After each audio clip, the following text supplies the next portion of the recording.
Como nos están grabando, pues voy a decir lo que pienso. Uno, soy completamente contrario al nuevo horario de esta facultad. Empezar con Sarakov en septiembre a 40 grados y terminar antes de Navidad me parece espantoso. Dos, en esta facultad siempre habláis que no hay prácticas. Esta clase es práctica. Tres,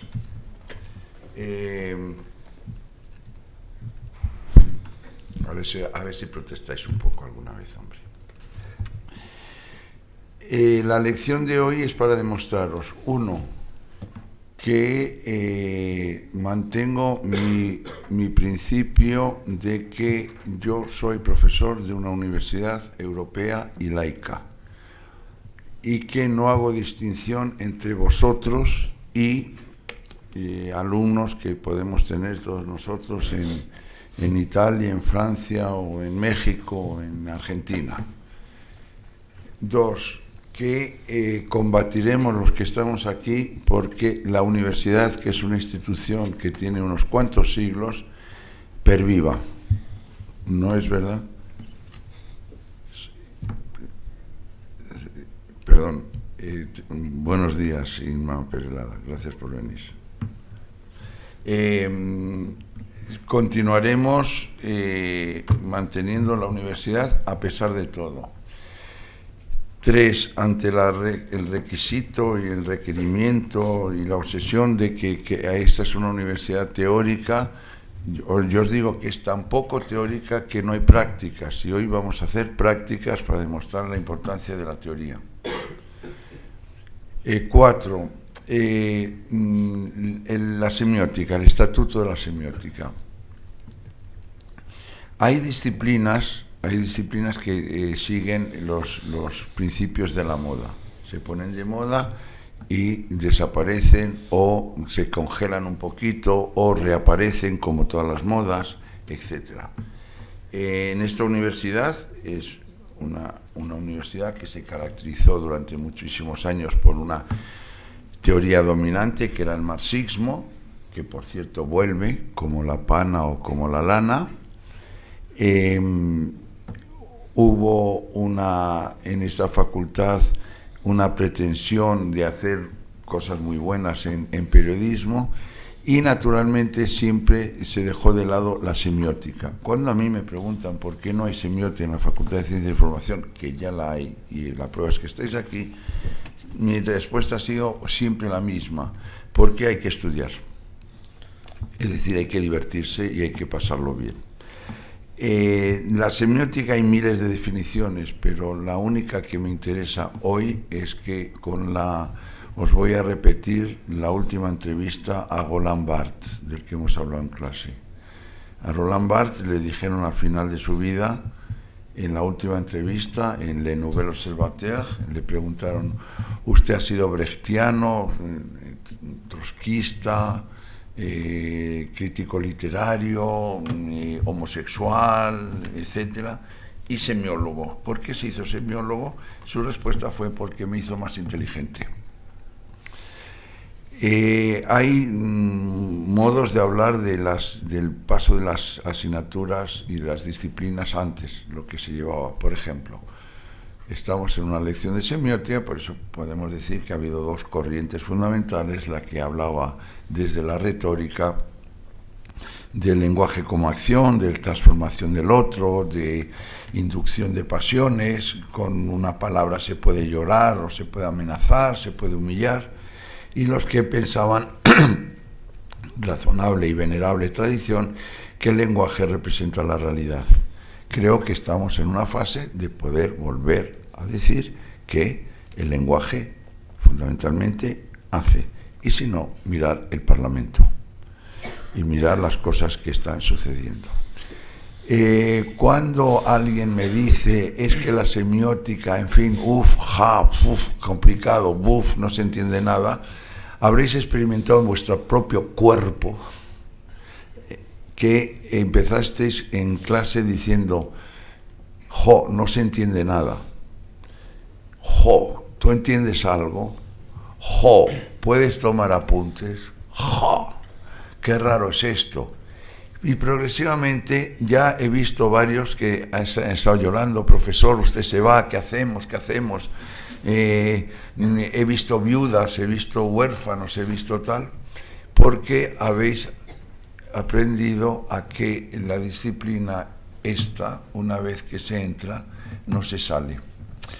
Y que sé que muchísimos de vosotros, y quiero agradecer el trabajo que ha hecho Miguel este año, y los que ha hecho Óscar y los que ha hecho Raiko, que muchos de vosotros, clandestinamente, silentes y con anónimos, estáis diciendo que, bueno, pues que os interesa esta asignatura. Hay una nueva ola en la facultad donde, por ejemplo, semiótica no se da en publicidad y los publicitarios están llamando diciendo que quieren semiótica, y los de comunicación audiovisual. Los planes de estudio son malísimos y ya habrá. Habéis tenido el privilegio de haber dado semiótica conmigo y habrá en vuestra vida un antes y un después. Cuando queráis recordar lo que habéis hecho, diréis, ¿era antes de dar clase con Lozano o después? Como antes y después de la muerte de Cristo, o antes y después de la conquista de América. Lo que vamos a hacer hoy son 3 ejercicios, y he traído a 3 personas que se han formado conmigo. Uno, el profesor Raiko González, que enseña semiótica en la Universidad de Burgos, que ahora os explicará.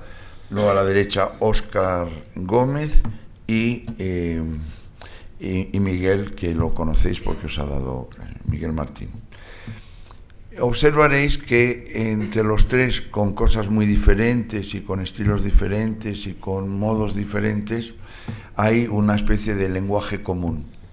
El lenguaje común es que están observando cosas muy diferentes, pero con un punto de vista por lo menos similar y común a estas investigaciones. Observaréis, y luego lo discutiremos, que son análisis que normalmente no se hacen.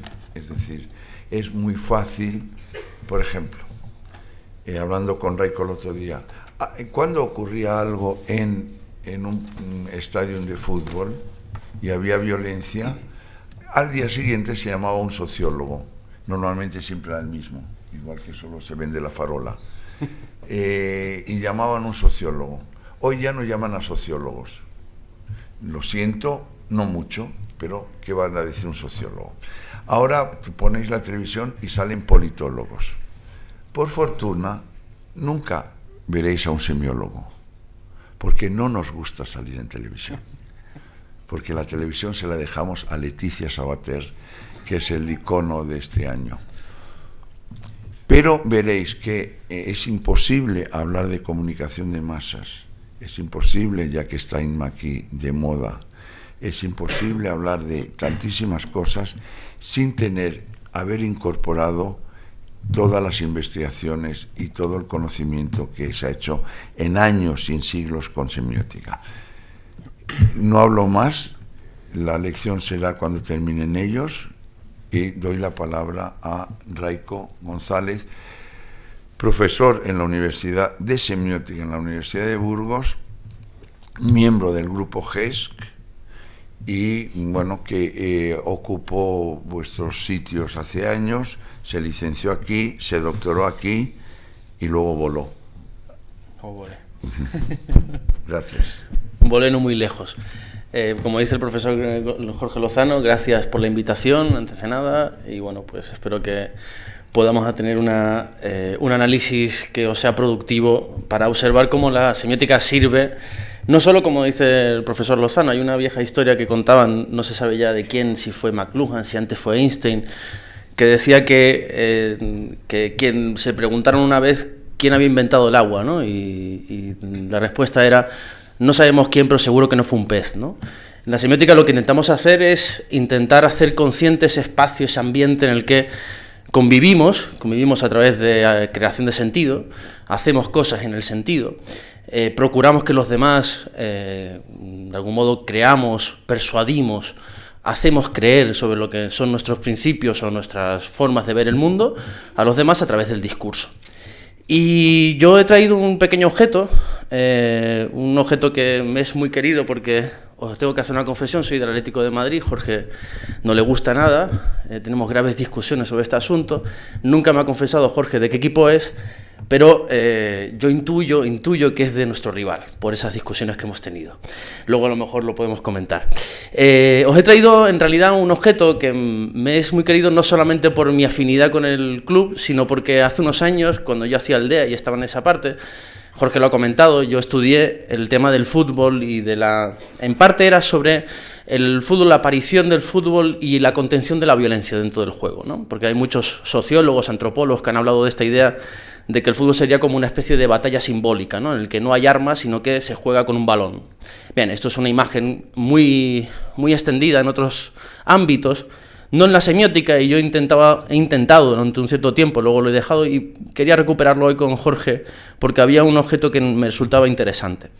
Es el caso del Atlético de Madrid, pero no cualquier caso, sino el caso como conocéis muchos de vosotros, supongo que habrá gente del Atlético de Madrid, espero alguno habrá presente en la sala, que sabréis que hemos cambiado de estadio, que hemos cambiado de escudo, que hubo una fuerte polémica y que eso creó para el club la necesidad de crear discursos. Discursos que, para los que eran socios y aficionados del Atlético de Madrid, mantuvieron una cierta identidad de marca, lo que llamaba Jean-Marie Floch, un grandísimo semiólogo de nuestra cuerda, que hablaba de identidad visual, ¿no? Porque ahí tenéis el nuevo escudo, no he traído el antiguo, sino para que veáis, ese es el nuevo escudo.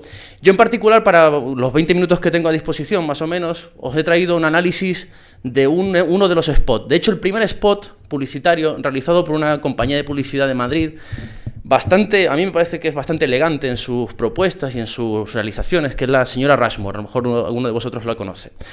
De hecho, todos los proyectos del Atlético de Madrid de los últimos 5 o 6 años más o menos siempre son con esta empresa.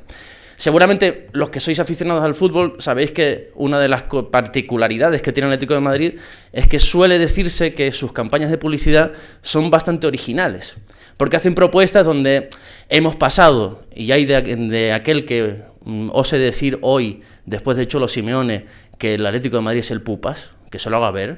Ahora ya hemos cambiado de imagen, hemos cambiado de escudo y hemos cambiado incluso de identidad. Os he traído un pequeño spot, un objeto, pero quería solamente haceros una premisa. Si decía que nosotros vivimos en un ambiente, el Atlético de Madrid crea discurso, y nosotros decimos que en esa semiosfera del fútbol, por supuesto, todo lo que podamos decir sobre el fútbol es el juego, es el partido, son los partidos que conforman todo el discurso de lo que se habla, pero en realidad, para poder hablar de fútbol tenemos que convertirlo en discurso, es decir, transformamos o traducimos el juego en determinados discursos que tienen una coherencia interna, tienen una cohesión, etc. Pongo un ejemplo que no me gusta nada, pero que ya que hubo un momento en España en el que no se podría hablar de otra cosa, era cuando el Fútbol Club Barcelona, ese club que dicen algunos que es más que un club, bueno, por Dios, en fin, no voy a hacer ningún comentario. Guardiola y compañía convertían todo ese estilo futbolístico, de cómo jugaban, que puede ser gustar más o menos, una cuestión estética, lo convertían también en una ética, en un discurso ético, si queréis, en una imagen del mundo.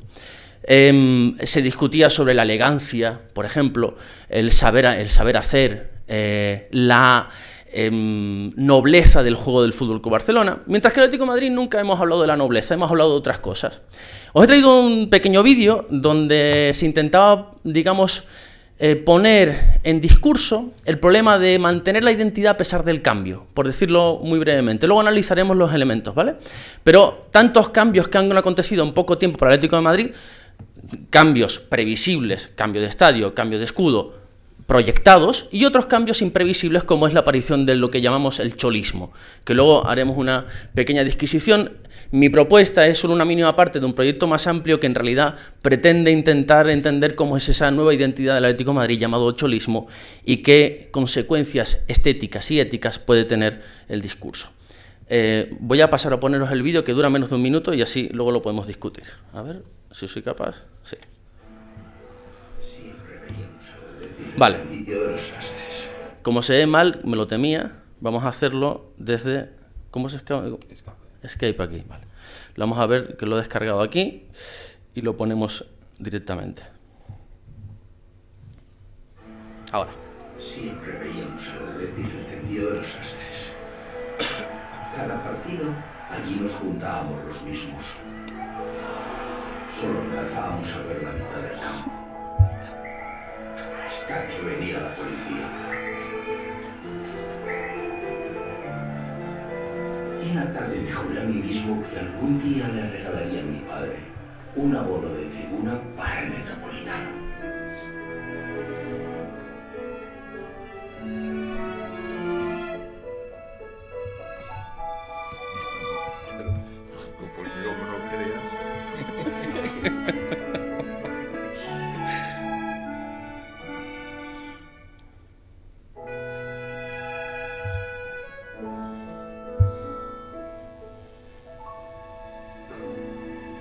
Perdona, lo de Wanda es por vosotros, ¿no?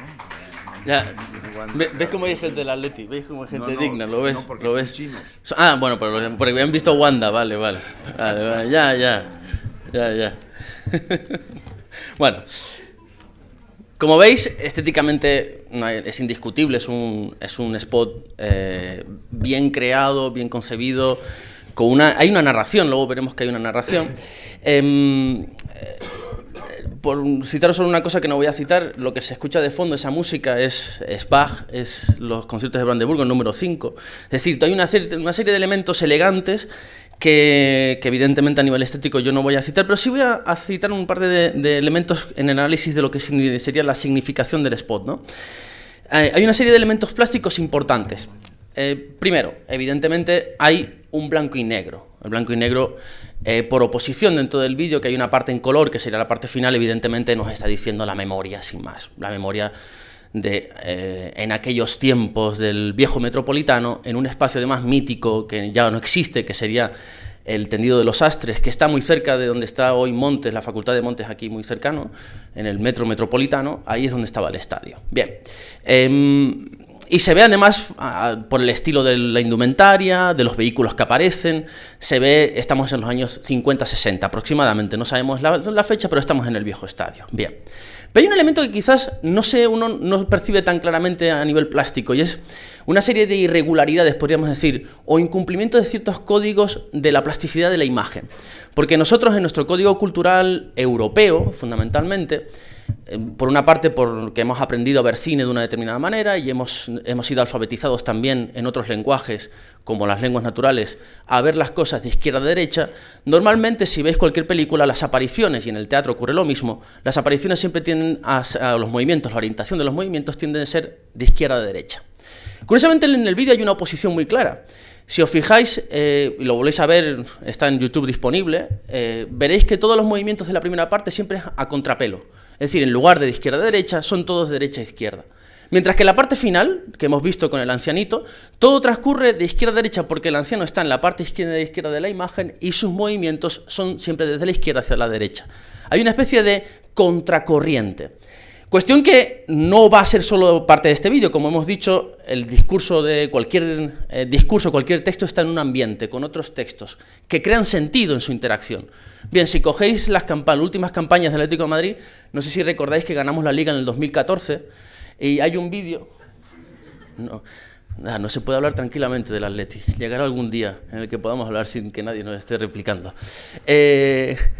Ganamos la Liga en el 2014 y el Atlético de Madrid decidió hacer con la señora Rushmore, no vamos a perder el tiempo, os lo cuento muy rápido, un pequeño vídeo donde se veía al capitán Gavi en aquel momento, hablando en plano detalle, diciendo, la primera frase fue, cuando empezó la Liga, las apuestas nos daban 10 contra 90 a que ganábamos la Liga. 10. Las apuestas, las casas de apuestas, 10 sobre 100. Nada. Dice, esta liga va dedicada a la gente que va a contracorriente. El Atlético de Madrid se ha presentado siempre como un club, de ahí aquel epíteto que se le decía del Pupas, de que siempre va superando adversidades que se manifiestan en cada pequeña cosa. En realidad es parte significativa del vídeo. Si vemos la primera parte, se configura una especie de inicio de una narración donde lo que ocurre es que una pequeña familia, un núcleo familiar, el hijo y el padre, luego veremos sobre esta cosa del legado también del Atlético de Madrid, intentan ver un partido de fútbol, pero se le imposibilita constantemente. Hay pequeñas adversidades, un muro que les impide ver, una policía que aparece al final como adversidad, y luego una elipsis.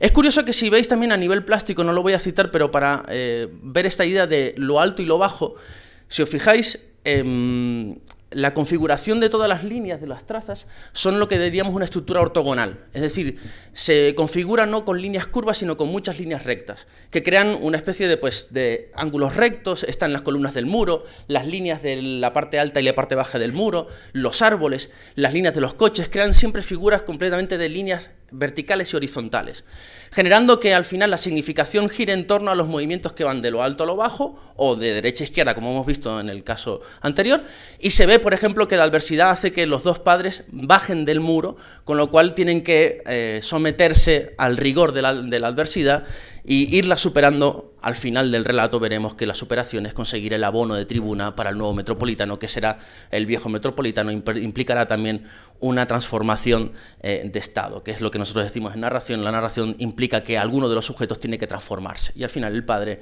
pasa de ser un hombre de clase media, vemos por la indumentaria, más o menos clase media baja de la época del franquismo, que no puede ver el partido con tranquilidad, pasa a un abono de tribuna, pasa a un estatus muy superior. Bien, eso sería, digamos, en el nivel visual. Pero ¿qué pasa con la narración? Hay una voz en off, y esto es un predominio en los discursos de spot publicitarios del Atlético de Madrid. Normalmente o hay confesiones, hay un vídeo que yo recuerdo con mucho cariño de un aficionado del Real Madrid que se confiesa y se oye una voz de una mujer de fondo como si fuera la psicoanalista y que le dice: pero yo es que también viene lo de la contracorriente a cuento. Dice: yo he sido en realidad, en el fondo soy del Atlético de Madrid, pero no puedo decirlo. Es que mis amigos cómo me verían. Y el tipo dice: siento vergüenza, no lo puedo decir. Dice: no, mejor no lo hago. Y ahí está el yo hablando, él mismo, el personaje, hablando como un yo enunciador, que dice y confiesa su verdadera y oculto deseo por ser del Atlético de Madrid, aunque es del Real Madrid, como Jorge, que en realidad yo creo que es del Atleti y no lo quiere confesar. Y ahora está con el testimonio, en este caso, de un niño que primero narra en imperfecto, lo cual sería, en lo que sería la espectralidad verbal, sería un durativo, que además implica una observación desde dentro de la acción. Estamos en el primer momento, por eso sentimos una cercanía, un efecto pasional, sería esa empatización, si queréis, esa cercanía con los acontecimientos y con la pasión con la que están viviendo los personajes esa anécdota, ese primer momento. Luego, como veis, se dice: veíamos, nos juntábamos, alcanzábamos, venía la policía, y luego termina con un momento final, en el que cambia de tiempo verbal y cambia de aspecto, porque dice: me juré a mí mismo, hice un juramento conmigo mismo. Un juramento es un acto lingüístico. Jorge decía que es hablar, comunicarse, es hacer, y hay dentro del hacer, de ese hacer de la lengua, hay ciertos verbos como prometer, jurar, decir, que son verbos que solamente se pueden decir en la lengua. Un juramento no tiene forma de decirse de otro modo. Solamente puedo decir cuando digo te lo juro o te lo prometo. Y implica una acción social. Normalmente el juramento tiene que tener un testigo. Lo curioso es que aquí un mismo sujeto, que sería el niño, se jura a sí mismo, con lo cual él se pone como sujeto que jura y también sujeto testigo de su propio juramento. Y aquí empieza una narración, porque él dice, se jura a sí mismo que le comprará a su padre un abono para la tribuna del Metropolitano. Claro, aquí llega el problema de la identidad, de identificar un estadio que ha desaparecido, que ya no existe, con un nuevo estadio que no está en la localización ni siquiera del antiguo estadio, que está en una localización completamente nueva en el barrio de San Blas, lejísimo de Madrid, y que tienes que hacerle de algún modo convencer al aficionado de que es lo mismo. La identidad no cambia a pesar del cambio, de la transformación. Interesante, porque justo a continuación, cuando se nos ha dicho, bueno, vamos a proyectar lo que sería el momento, los he puesto en un pequeño esquema, lo que sería el primer momento de manipulación. En cualquier narración tenemos 4 momentos distintos. La manipulación sería el momento en el que un destinador y el sujeto de la narración contratan una acción que se debe realizar, alguna acción final. En las fábulas míticas o en las fábulas populares se decía, yo qué sé, matar al dragón que ha raptado a la princesa. Se proyecta, el héroe es manipulado, decimos, no con sentido negativo, sino que contrata con un rey que sea el héroe el que vaya a liberar a la princesa y por tanto matar al león o al dragón. Un segundo momento que sería la competencia. El héroe tiene que adquirir una serie de competencias. Si queréis, y no hagamos el ejemplo de las fábulas, cogemos el ejemplo de El Señor de los Anillos, por todos conocidos. Frodo es manipulado por la comunidad del anillo. Segundo momento, llega el momento de la competencia. Frodo, que es un pequeño hobbit, necesita adquirir una serie de competencias para llevar el anillo de ser destruido en su lugar. Luego la performance, que sería la destrucción misma del anillo. Y por último la sanción. El destinador, el rey, dice, de acuerdo, habéis logrado lo que habíamos proyectado, esa acción que es central de la narración. En este caso, en el caso del spot, se propone una realización de una acción, que sería la consecución de un abono de tribuna. Curioso que hay 2 momentos, ese primer momento inicial de la manipulación y el momento final, en el que vemos al ancianito padre con el nuevo abono de tribuna del nuevo metropolitano a Wanda Metropolitano. Y hay en elipsis, una elipsis completa entre lo que sería el espacio narrativo de la competencia y de la performance. Desaparece y solo lo único que se nos dice es nunca dejes de creer. Nunca dejes de creer, lo cual divide, perdonadme que no, lo cual divide al spot en 3 partes bien claras, en 3 segmentos. Blanco y negro que hemos visto al inicio, luego una parte en color que serían 2 temporalidades distintas, ese pasado memoria muy remoto del Atlético de Madrid, el presente del anciano con el abono, y entre medias, haciendo que además signifique que sea la parte principal del spot, lo ponen en medio justo del spot, nunca dejes de creer, como un lema de la publicidad, y al final, bienvenidos al nuevo estadio, que en realidad lleva la firma del Atlético de Madrid. Hay por lo menos 2 enunciadores. Hay un escudo, el antiguo escudo, todavía no ha aparecido el nuevo, estamos en el 2016.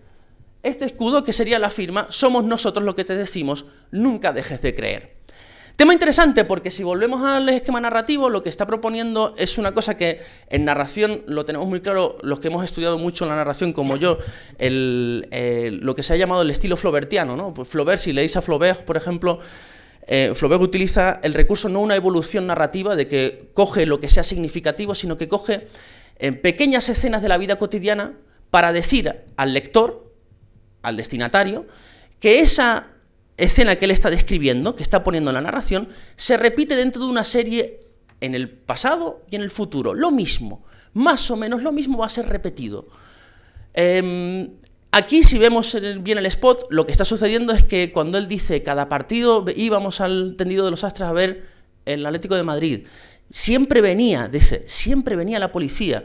Él siempre te está dando lo que en lingüística llamamos un iterativo, es decir, una misma acción que se repite durante un lapso de tiempo, muchas veces lo mismo.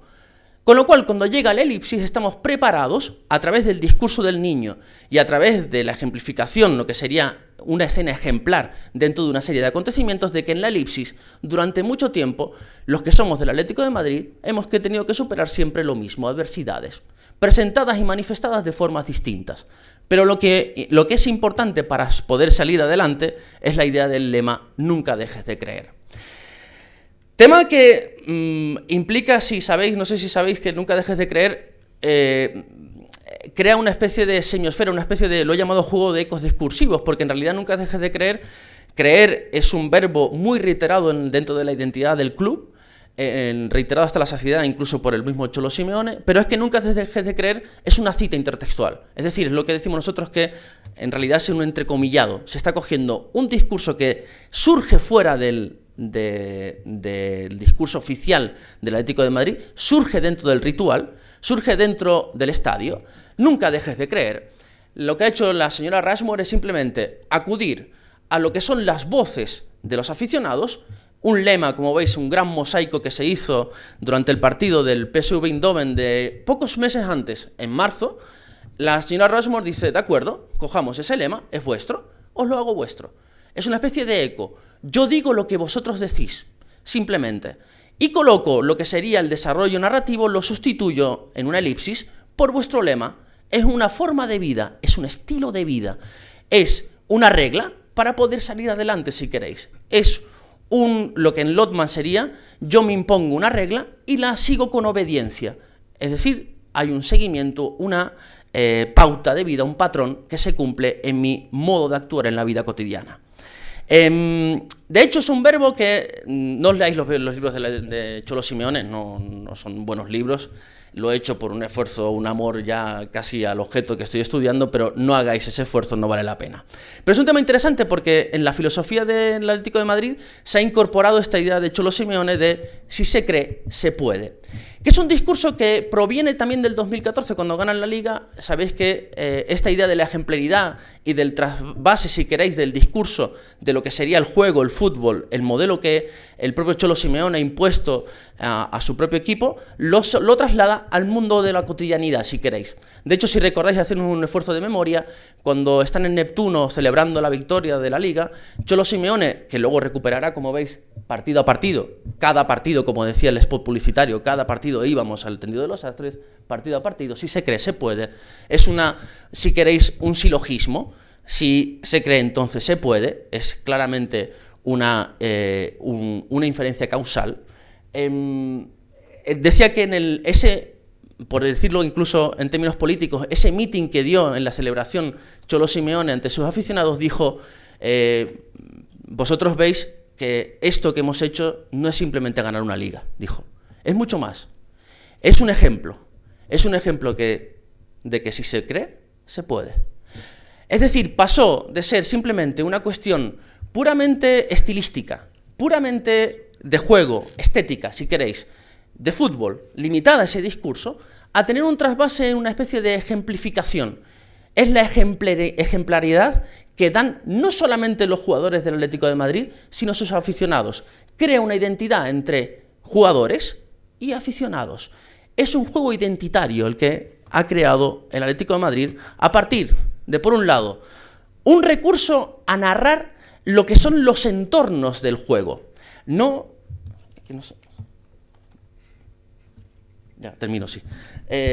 A narrar los entornos del juego y no el rito. Si veis cualquier anuncio del Real Madrid, por poner el ejemplo ya que está aquí Jorge con nosotros, el Real Madrid siempre pone a sus jugadores jugando en el campo y habla de la gloria del Real Madrid.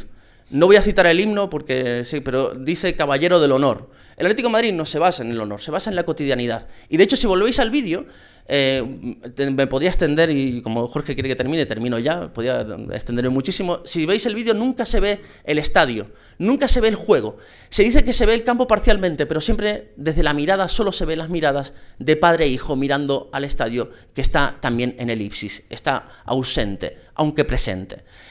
Tema interesante porque lo que hace el Atlético de Madrid es justamente eso. Discursos que transforman o traducen lo estilístico, puramente futbolístico, a lo cotidiano o ético, de una ética de la vida cotidiana, si queréis. Os pongo como para que veáis que hay una especie de la idea del legado, que no voy a citar ya que voy a terminar aquí, y si queréis luego podemos discutir algunos detalles, pero para que veáis cómo en los ritos hay una especie, nosotros decimos que hay pequeñas mitologías porque los mitos intentan, según decía Levi-Strauss, resolver lo que él llamaba contradicciones de la vida social. Si queréis, la vida social del Atlético de Madrid ha entrado una enorme contradicción. El cambio que supuso todos estos elementos que os he narrado y además la continuación de una identidad, que a pesar de la discontinuidad que implica el cambio, hay una continuidad en el ser del Atlético de Madrid, el ser colchonero.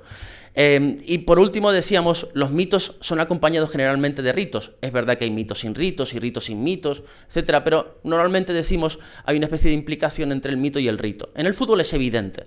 Hay un rito que es el rito que rodea la actividad de los aficionados durante el partido, que se nutre de actos como este, de mosaicos que implican mensajes de la grandeza del Atlético del Real Madrid, que en realidad muchas veces crean también un enunciatario, es decir, un destinatario directo de los mensajes. En este caso, el Rito reclamaba una respuesta por el Calderón.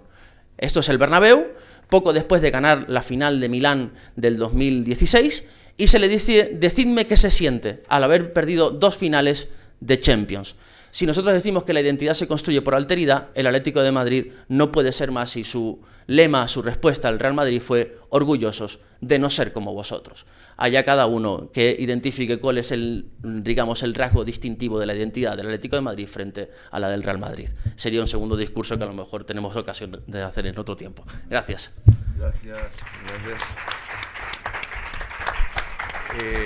Gracias, está lleno de ideas, pero ha estado hablando del Atlético de Madrid, no de Cataluña.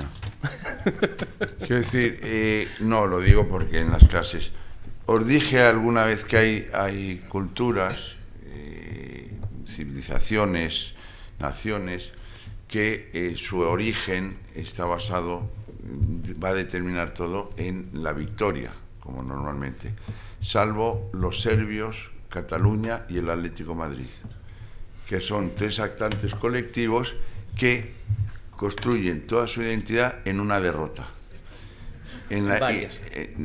Constantemente. y que hacen de la pena y de la búsqueda de piedad su identidad.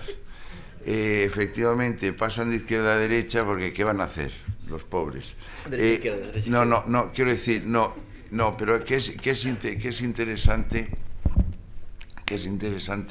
la constitución digamos, de la configuración, si queréis, la figurativización de un actante colectivo, como puede ser un insisto, donde la pupa, la de no importa, el victimismo ha producido fenómenos como el Atlético de Madrid, que le vamos a hacer, y como Cataluña, que se definen por lo que sufren. ¿Debo responder? No puede, porque eres del Atlético de Madrid. Yo me baso en la victoria. Míralos, están aquí, van a ser semiólogos, no lloran, no triunfan. Y aquí están representantes de Wanda, etcétera. Wanda. Gracias. Óscar, que fue becario FPI, es del grupo, y es, entre otras muchas cosas, quien hace esos carteles que siempre felicitáis, los hace Óscar, y está terminando su tesis sobre las celebrities. Pues muchas gracias, Jorge, por la invitación, gracias a Miguel también por contribuir a organizar este acto, y gracias a vosotros por asistir. Bueno, como ha comentado Jorge, para esta intervención me gustaría explicar brevemente algunos de los aspectos de esta tesis doctoral que estoy haciendo sobre la celebrity, el ídolo y el icono en nuestra actual semiosfera mediática.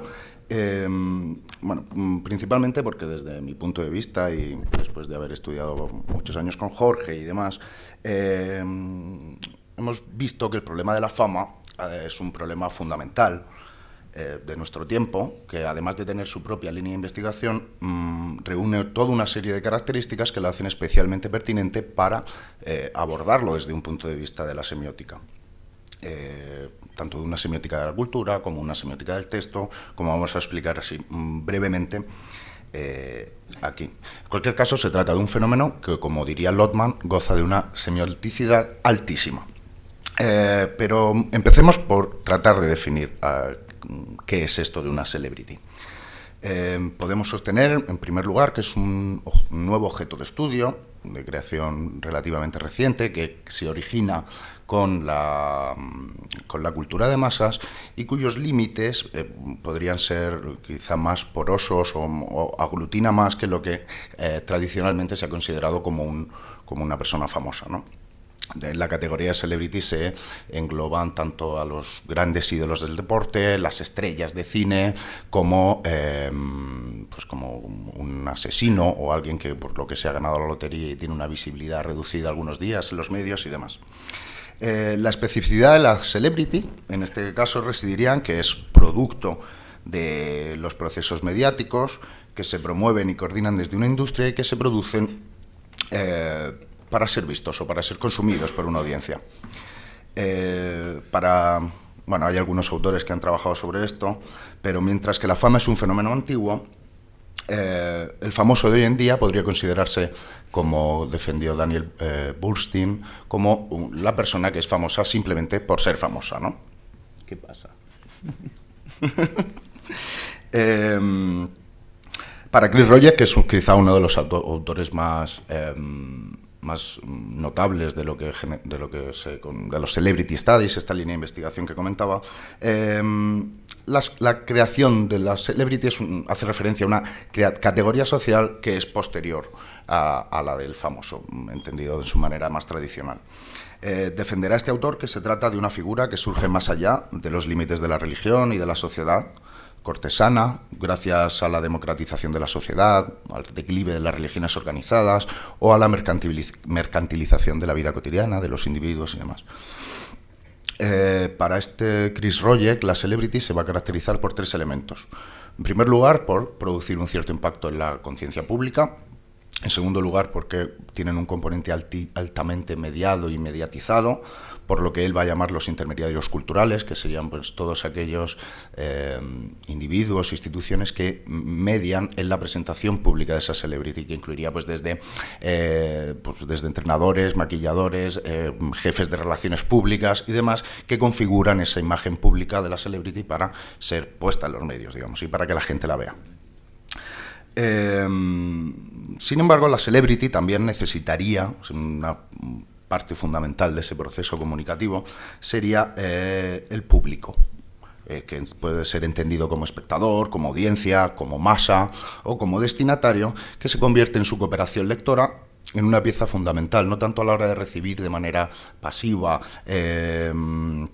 las informaciones sobre los famosos que circulan en todo tipo de medios, o de establecer lo que se ha llamado en el ámbito de la psicología una relación parasocial, que serían aquellas relaciones de intimidad que se construyen en los mass media para sustituir a las relaciones cara a cara, una especie de ilusión de una intimidad que se establece con los medios, sino más bien esta figura del destinatario sería fundamental para dotar de un determinado, o incluso del sentido final a la celebrity, o lo que es lo mismo de establecer, como comentaba antes también Raiko, una sanción sobre que podrá ser positiva o negativa sobre la narración que se nos ofrezca en cada caso sobre un determinado famoso.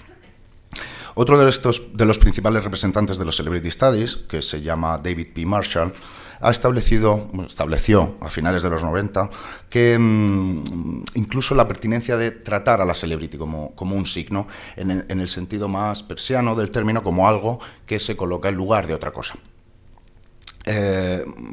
Para elaborar esta discusión, Marshall estableció la distinción entre el nivel denotativo y connotativo de la celebrity, dando a este valor connotativo, siguiendo a Barth, un valor eminentemente ideológico, y al mismo tiempo depositando sobre este signo un cierto grado de indeterminación semántica que hace que la celebrity nos hable de un constante proceso de negociación, de la significación en términos culturales, de la negociación de una identidad, como ha estado también comentando Raiko en torno al Atlético de Madrid, un proceso que es continuo y cuyo éxito finalmente va a depender de lograr una determinada estabilidad, que es semántica, y que demuestre que el signo, digamos, ha sido finalmente convencionalizado por un sistema cultural determinado. En este sentido, la celebrity, más que un concepto o una categoría social, para Marshall va a ser una función, como siguiendo un poco la estela de las consideraciones de Foucault en torno al autor, que son herederas directas. Sin embargo, lo que más nos interesa de estas aportaciones tiene que ver con el hecho de que trata a la celebrity como un problema de tipo eminentemente comunicacional, que depende tanto de la variante cooperadora de la comunicación como de la estratégica, y en el que lo que interesará siempre, más que estudiar el carácter estático estable, es precisamente abordar los procesos mediante los cuales se le da una determinada significación y se le dota de un determinado sentido a la celebrity que fuere. Estos procesos se desenvuelven en el interior de la cultura y se encuentran, como habéis estudiado con Lotman, en un constante dinamismo, interactuando con otros textos, con otros procesos, etc. Si seguimos a Lotman, podemos sostener que lo que ahora se conoce como celebrity culture no sería sino una suma de los textos y los discursos que circulan sobre las personas, o incluso personajes o incluso objetos que una determinada cultura celebra y que al mismo tiempo contribuirían a dar una definición o a abordar la definición que esa cultura da de sí misma. Bueno, Lotman, ya lo estuve comentando aquí hace poco, también diría que esta cultura de la celebridad sería una cultura orientada sobre el poder de los nombres propios, característica de aquellas culturas que tienen una tendencia mitologizante o que descansan sobre la lógica descriptiva propia de los mitos. Para Lotman, el famoso sería alguien que se ha sometido a un cierto proceso de mitificación, pero siempre o porque previamente ha adquirido lo que él denominó un derecho a la biografía. Categoría que solo puede surgir, como estudia Lotman y como vamos a explicar ahora, bajo unas condiciones determinadas. No todo el mundo tiene derecho a una biografía. Y si seguimos a Lotman, desde que nacemos se nos presenta de la misma manera que la lengua natal, toda una serie de roles, un corpus de normas y, en definitiva, toda una semiótica social. La sociedad de casta, por ejemplo, estos roles están fatalmente predeterminados, pero en otros casos, como sería el caso que nos ocupa, al individuo se le da la opción de elegir entre un cierto repertorio. Una vez que ha hecho su elección, se va a mover dentro de lo que la cultura define como conducta correcta y demás. Sin embargo, si narrásemos la vida de una persona desde este punto de vista, no tendríamos su biografía, sino más bien un determinado corpus de reglas que esta persona utiliza a lo largo de su vida.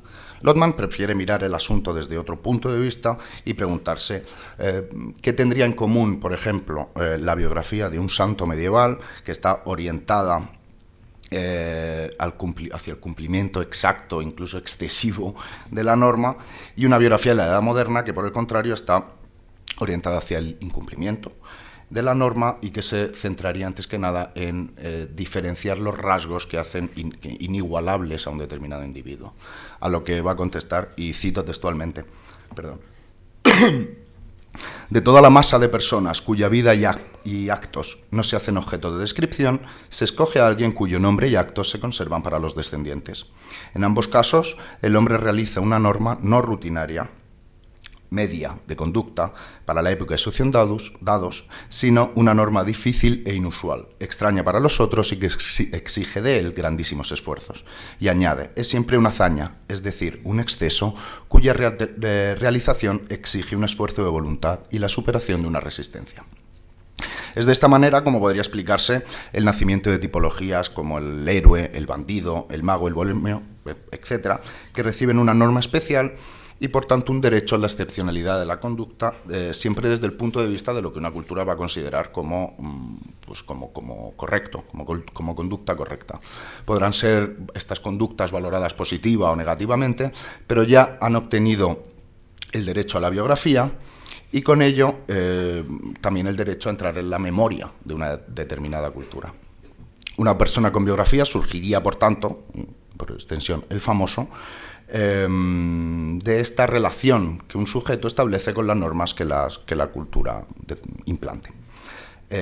Así, como hemos dicho, puede obtenerla por el exacto cumplimiento de esta, como sería el caso de un santo, por rebelarse contra ella, como sería el caso de los villanos, o por crear una norma propia, como sería el caso de tantas y tantas celebrities de las que pululan por nuestros medios.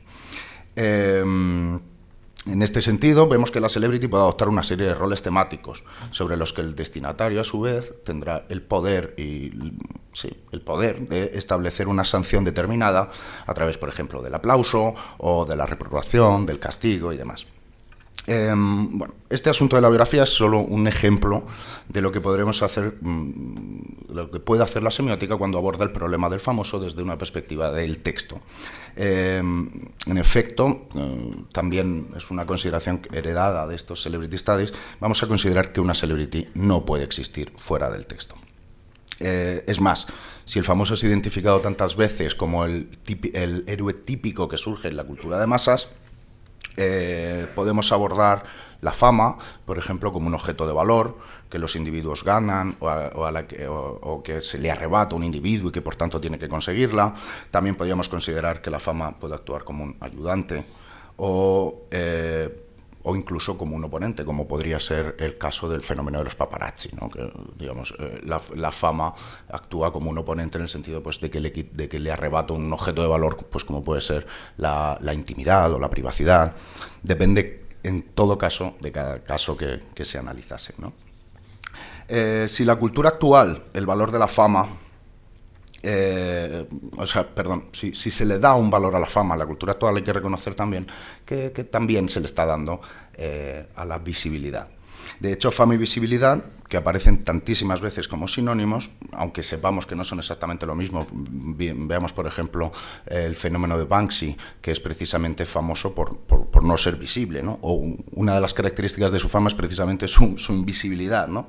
Pero lo interesante sería que este grado de visibilidad o el régimen escópico, ya que vino Landowski este año, que adopta un famoso, puede ser útil para abordar una tipología de famosos que sea diferente o que nos obliga a mirar la tipologización de los famosos de una manera diversa, como habitualmente han hecho los Celebrity Studies, que generalmente, pues, se basan en clasificarlos según roles sociales o el alcance geográfico que pueden llegar a tener, o clasificarlos según el tipo de medio en que aparecen y demás. Por ejemplo, Rojek, Chris Rojek del que hablábamos, propuso una tipología de las celebrities que se basa en la que decía que había tres tipos fundamentales de celebrities, en función del tipo de fama que tenían. Había unas celebrities que las llama adscritas, que serían aquellas que dependen de un linaje, como los reyes o los príncipes, que nacen ya adjuntos a ese estado de fama y se trata simplemente de mantenerla, ¿no? Por otro lado estaría la celebridad conseguida a través de determinados logros, pues como puede ser un héroe, un deportista, un actor, alguien que tiene un talento especial y que por lo tanto, pues, consigue un cierto estatus de fama, o la celebridad atribuida, que sería la específicamente característica de nuestro tiempo y que surgiría, pues, tras estos procesos de mediación que hemos visto y que va a depender antes que nada de las propias dinámicas que tengan los medios a la hora de establecer o a la hora de crear contenidos. Si por el contrario observamos a la celebrity desde este punto de vista, de su visibilidad, o mejor, de la gestión de esa visibilidad, como nos enseñó Natalie Heinich, podríamos hablar, por ejemplo, de famosos que quieren ser vistos o que no pueden no ser vistos, frente a aquellos que por razones que fueren, pues no quieren ser vistos o quieren ser no vistos. En fin, todas las competencias modales de los cuadrados semióticos de Landowski estarían en esta posible tipologización. También podríamos clasificar a estas celebrities o a estos famosos en función de su temporalidad, preguntando, por ejemplo, cuánto dura un famoso, ¿no? Y estableciendo, pues, por ejemplo, que puede haber famas que son más durativas y otras que son más fugaces, contingentes y efímeras, como la propia modernidad, ¿no? Para ir terminando, creo que guarda relación con todo esto. Creo que una de las principales tensiones que tiene lugar en lo que a los famosos se refiere es la que se establece entre la memoria y el olvido. Recordemos que para Lotman, para quien además la propia cultura es la memoria hereditaria de una colectividad, este problema de la memoria no va a ser el de una simple acumulación de informaciones, sino que va a tener un papel importante a la hora de modelar la propia cultura. Para Lotman existen tres maneras en las que una cultura dota de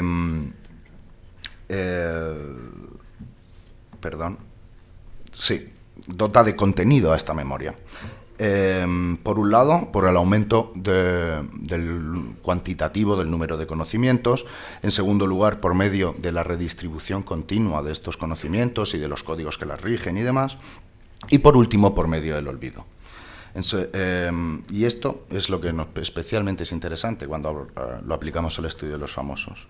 En su acepción más clásica, la fama estaba relacionada pues, con esta idea de ser recordado, con luchar contra el olvido. Es un triunfo, el triunfo de la fama es un triunfo que, por ejemplo, para Petrarca era superior a la muerte, era más poderoso que la muerte, pero en cambio menos poderoso que el tiempo, ¿no? De esta manera, si para estudiar la definición que una cultura da de sí misma tiene tanto valor aquello que su memoria selecciona y decide recordar como aquello que decide olvidar, aunque lo pueda recuperar en un momento dado con fines estratégicos cualesquiera, podemos determinar que, con esto termino, que los procesos culturales que asignan a cada famoso una determinada significación cultural dependen, junto a este problema de la sanción que hemos tratado brevemente, o el de la visibilidad, o el de la temporalidad, dependen en última instancia de aquello que esa propia cultura decide recordar u olvidar. Yo creo que lo voy a dejar aquí, porque... Gracias. Porque seguimos. Gracias. Sí, me ha faltado el análisis que has hecho sobre Leticia Sabater, pero otro día. Pero tampoco le quieres regalar tanto. No, muchas gracias. No, veréis que todo el mundo habla de fama y todo el mundo habla del Atlético de Madrid, pero digamos, habéis visto que se puede ver de una manera un poquito, ¿no?, mejor que, ¿no? Miguel Martín, que se ocupa de vosotros. Bueno, muchas gracias, Jorge. También agradecer la presencia de Raico González y Óscar Gómez en este acto de hoy y prestarse digamos, a completar esta lección final de curso. Una de las principales ideas del presente curso de Semiótica de la Comunicación de Masas, como sabéis, ha sido la de reflexionar sobre cómo se desarrollan los procesos comunicativos. Inicialmente partimos de un esquema muy simple. Existe un emisor que codifica un mensaje que se transmite a través de un determinado canal y un receptor que recibe ese mensaje. Desde ese punto de vista, la comunicación se concibe como una mera transmisión de información y el receptor se caracteriza como un sujeto pasivo, cuya única función es la de recibir y aceptar el mensaje tal y como ha sido elaborado previamente por el emisor. Sin embargo, como hemos visto durante este cuatrimestre, los procesos comunicativos no son tan simples. Es cierto que para que pueda haber comunicación es necesario que emisor y destinatario compartan al menos un código, pero eso no significa que tengan en común todos, ya que, como plantearon Umberto Eco y Paolo Fabri, emisor y destinatario tienen sus propios subcódigos. Este hecho complejiza el acto comunicativo y pone de manifiesto que el destinatario puede realizar una decodificación aberrante, es decir, una interpretación no deseada por parte del emisor.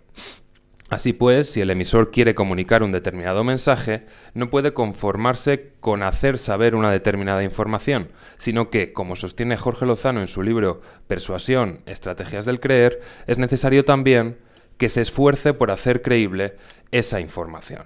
Esto es fundamental para una disciplina como la del periodismo, ya que el periodista, como profesional de la comunicación, no puede conformarse con transmitir un conjunto de datos a la sociedad. También ha de aprender a utilizar estrategias de persuasión para que el destinatario crea aquello que se le está contando. La comunicación se convierte así, tal y como ha planteado tantas veces Paolo Fabri y queda recogido en el libro Elogio del conflicto, en un proceso conflictivo en el que es más importante convencer y hacer verosímil lo que se transmite que la verdad desnuda de los hechos, entendida esta como correspondencia entre lo que se dice y la realidad externa. Para la semiótica, la realidad extralingüística no es pertinente. Lo relevante se encuentra en los textos, pues es en ellos donde nos constituimos como sujetos y donde se conforman distintos universos de significado que a su vez dan sentido a los acontecimientos que determinan el desarrollo de nuestra historia individual y colectiva. A continuación voy a poner un ejemplo al respecto. En 2003, tras el atentado de las Torres Gemelas y la posterior invasión de Afganistán por parte del ejército norteamericano, Estados Unidos decidió ocupar Irak.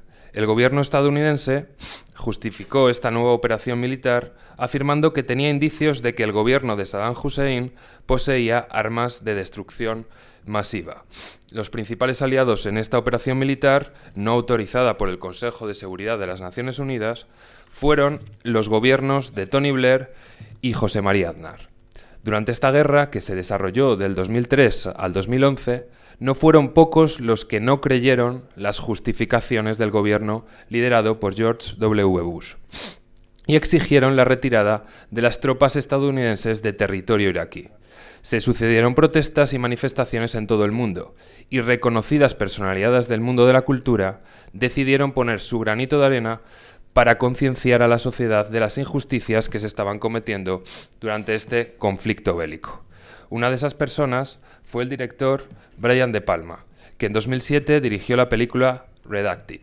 Esta película, que se podría catalogar como docuficción, es una combinación de documental y ficción que trata de documentar una historia real introduciendo elementos de ficción. Concretamente, se cuenta la historia de unos soldados norteamericanos en un puesto de control de Samarra durante la guerra de Irak.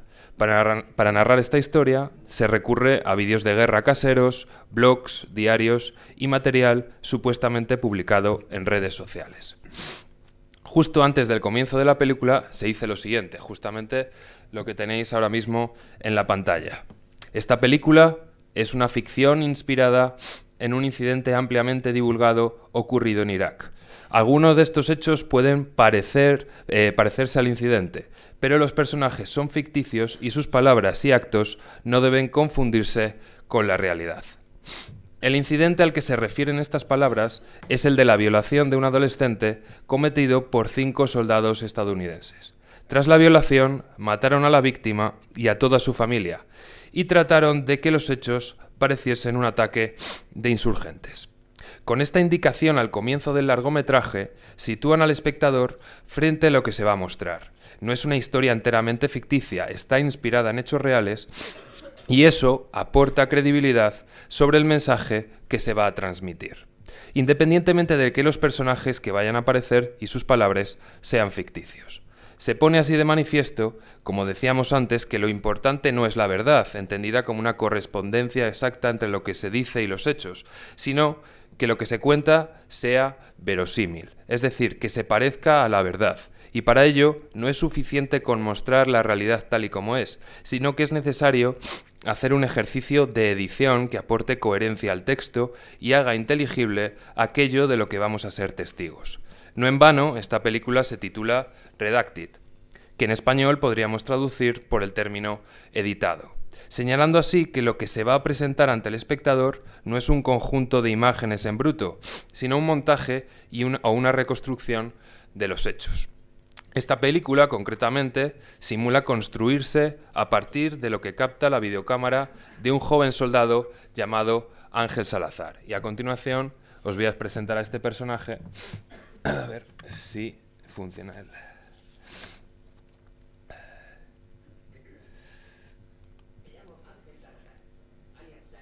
Soy el típico latino que no entró en la universidad de Brasil. Papi chulo, ¿qué estás contando, amigo? Papi chulo.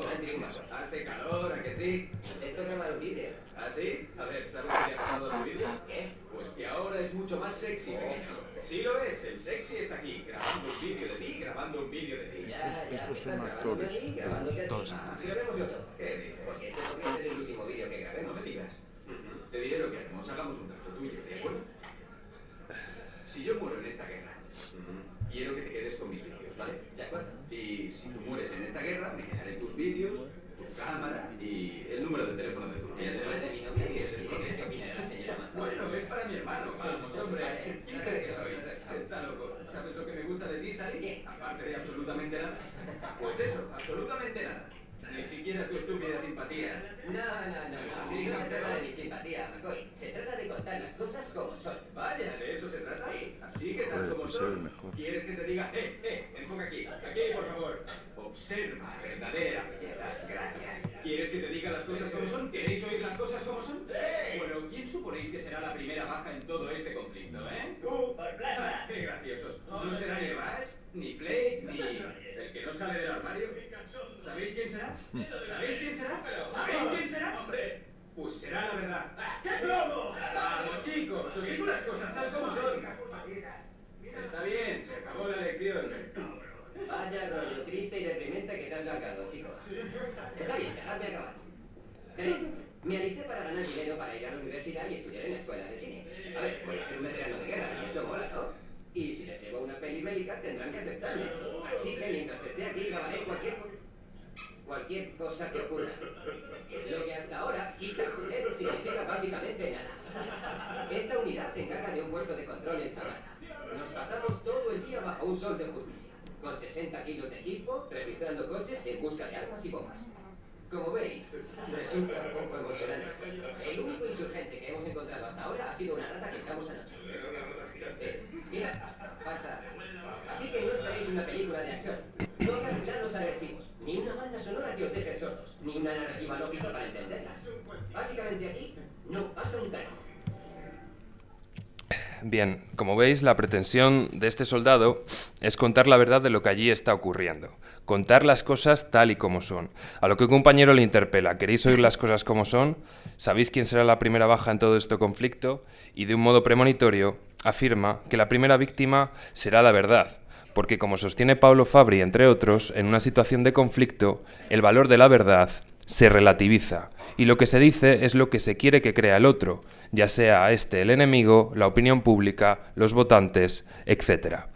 En este tipo de situaciones, dice Fabri, lo que es la verdad no se sabe. Nos introducimos en un mundo estratégico en el que los intereses son conflictuales y la presentación de la realidad es un simulacro, o dicho de otro modo, una representación ficcional de la verdad. Lo importante, por tanto, es convencer al destinatario de aquello que se está contando. Lo verosímil cobra más importancia que la verdad misma. Asimismo, en estos primeros minutos de película, como hemos visto, el soldado Ángel Salazar afirma que grabará cualquier cosa que ocurra en el puesto de control en el que lleva a cabo su misión, y se dirige al espectador diciendo que no esperemos una película de acción, ni planos agresivos, ni una emocionante banda sonora, ni una narrativa lógica que nos permita entender lo que está pasando. En efecto, la grabación en bruto de cualquier suceso no significa nada. Es necesario realizar una labor de edición e introducir aquello que acontece dentro de una narración que aporte inteligibilidad a aquello que se va a mostrar, como en el caso que ya vimos en clase del documental Collateral Murder producido por Wikileaks. En el caso de esta película se incluyen fragmentos de otros documentales, vídeos de YouTube, blogs y referencias a telediarios que aportan coherencia a aquello que estamos viendo. Un buen ejemplo de ello lo podemos encontrar en el siguiente fragmento. Un momentillo.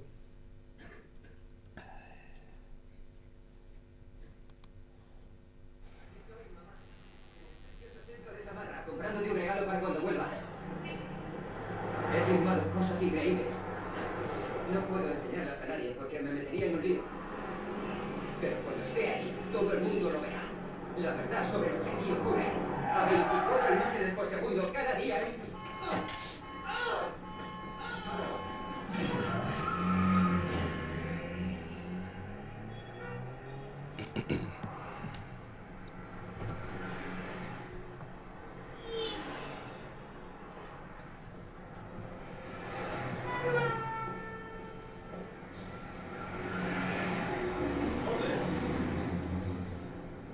Sally, ¿dónde te has metido?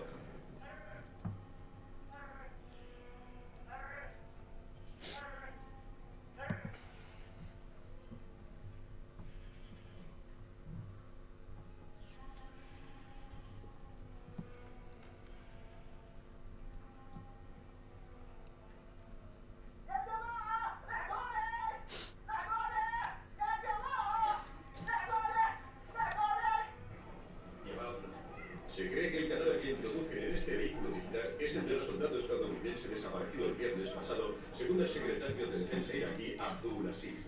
El campamento beduino donde se descubrió el cadáver hace solo unos momentos está cerca de Samarra y de la base donde el soldado fue secuestrado. El Pentágono no ha hecho aún ninguna declaración sobre la identidad del cuerpo, pero fuentes fidedignas indican que podría tratarse de Ángel Salazar, que desapareció el viernes pasado. El portavoz del Ministerio de Defensa iraquí ha dicho que los detalles son muy alarmantes, pues hay señales de tortura antes de decapitar. فقط مجموعة يعتقد أنها مرتبطة بتنظيم القاعدة شريط فيديو يظهر قطع رأس جندي أمريكي. وقد قال مجلس شورى المجاهدين أن هذا الشريط يأتي انتقاما لاغتصاب وقتل الطفلة العراقية ذات 15 عاما والذي قام به مجموعة من الجنود الأمريكيين. وقد فتح الجيش الأمريكي تحقيقا في هذا الحادث وأصدر بيانا شجب فيه عملية إعدام الجندي الأمريكي. وقال المتحدث باسم الجيش الأمريكي أن الشريط يثبت همجية الإرهابيين على حد تعبيره. بسم الله الرحمن الرحيم. وما نقموا منهم إلا أن يؤمنوا بالله العزيز الحميد ولقد أنزلنا حكم الله على هذا الصليبي فلا مكان لهم في أرض المسلمين. الله أكبر الله أكبر الله أكبر. Bueno, lo corto aquí. Podéis imaginar cómo termina la escena. Como habéis podido comprobar, el protagonista está hablando por teléfono con un familiar y dice que gracias a su trabajo todo el mundo verá la verdad de lo que allí ocurre. De pronto aparece una furgoneta y unos hombres tapados con un pañuelo lo secuestran. ¿Qué ha pasado? Son las secuencias posteriores lo que nos permite entender lo que ha sucedido y conocer cuál ha sido la suerte de este joven soldado. Sin esa labor de edición no sería posible entender estos sucesos y no sabríamos explicar qué hemos visto.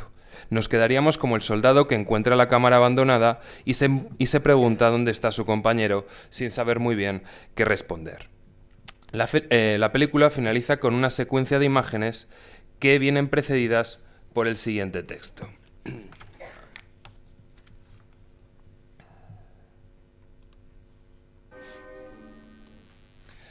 Daños colaterales, fotos reales de una guerra. A continuación os dejo ver esas fotos y demás. Después de haber sido testigos de una historia ficticia sobre lo que está pasando en esta guerra, se nos presentan las siguientes imágenes como reales. Perfectamente podríamos preguntarnos si estas fotografías son verdaderamente reales o forman parte de la ficción de la película. El espectador no tiene modo de saberlo. Pero lo cierto es que sin haber visto la película no las entenderíamos, es decir, no sabríamos darles un sentido concreto, ni decir a qué tipo de conflictos se corresponden, ni por qué han muerto las personas que son mostradas en esas imágenes. Como sostiene Jorge Lozano en el discurso histórico, la narración es un principio de inteligibilidad que organiza un conjunto de sucesos en un discurso y nos permite conocer lo que ha pasado de un determinado modo. En este caso, los sucesos que se nos cuentan y que se nos dan a conocer a través de esta película giran en torno a la violación de un adolescente. Sobre este hecho se reconstruye una historia que muestra al espectador algunos de los abusos que soldados norteamericanos cometieron durante la guerra de Irak. Sin este relato previo no sabríamos interpretar las imágenes que se presentan al final del largometraje y estas nos serían prácticamente ininteligibles. Podrían asociarse perfectamente a cualquier otro conflicto o catástrofe, o incluso podríamos pensar que son fotografías puramente ficticias. Esta última imagen es la foto real de la chica que fue violada y quemada posteriormente por parte de los soldados norteamericanos. Comunicar, por tanto, no es solo transmitir información, sino hacer que ésta sea creíble e inteligible. Una de las grandes aportaciones de Yuri Lotman sobre los procesos comunicativos es la de entender la comunicación como traducción. Para Lotman, la lengua no solo se reduce a un conjunto de códigos, sino que se define como la suma del código más la historia. Desde este punto de vista, emisor y destinatario no solo tienen por qué compartir los mismos códigos, sino que al no compartir la misma historia, tampoco tienen por qué hablar la misma lengua, lo que convierte la comunicación en un ejercicio de traducción continuo. Si tomamos como punto de partida esta idea, no podemos concebir los procesos comunicativos como un simple ejercicio de descodificación. Comunicar es traducir de una lengua a otra. En ese sentido, el fenómeno de la traducción no solo se da entre dos idiomas diferentes o entre dos sistemas sígnicos distintos, como es el caso de la traducción intersemiótica. La traducción es un fenómeno que tiene lugar en los procesos comunicativos constantemente. De hecho, podríamos considerar la labor del periodista como la de un traductor que expresa a través de diferentes discursos aspectos de nuestra vida social, cultural, económica, etc. Véase el caso del 11 de septiembre que también hemos analizado en clase, en el que un periodista de la CNN tradujo un fenómeno imprevisto e incomprensible inicialmente para todo el mundo con un breve titular: America Under Attacks. La película Redacted también es un buen ejemplo de traducción. A través de un relato cinematográfico se traduce en términos inteligibles los sucesos que quedan registrados supuestamente en la videocámara de un soldado norteamericano. No tenemos por qué saber que en 2003 tropas estadounidenses ocuparon Irak, o que durante esa guerra se produjo un episodio tan macabro como el de la violación a la que se hace referencia en esta película. La narración es la que nos sitúa en ese conflicto y nos da a conocer de un modo ordenado una historia basada en hechos reales. Gracias a esa narración y a la labor de edición que se simula hacer sobre el material registrado en esa videocámara, se produce un texto que aporta sentido a lo que vemos. Narrar, por tanto, se puede entender en términos lotmanianos como un ejercicio de traducción que expresa en términos inteligibles algo que inicialmente podría considerarse como incomprensible. Gracias a la narración se crea un texto con sentido que aporta significación a lo que escuchamos y vemos. De ahí que cuando la película concluye con una serie de fotos, estas no nos resulten extrañas. Al contrario, se nos presentan dotadas de plena significación y ponen en conocimiento del espectador cuáles están siendo las consecuencias o cuáles fueron las consecuencias reales de una guerra que para muchos desde el principio siempre estuvo injustificada. Muchas gracias.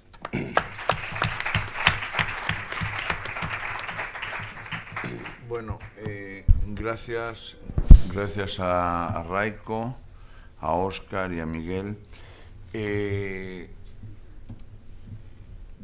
Lo había concebido como tres ejercicios. ¿Qué tiene que ver el Atlético de Madrid con la fama, con la cosa esta espeluznante que nos ha puesto Miguel?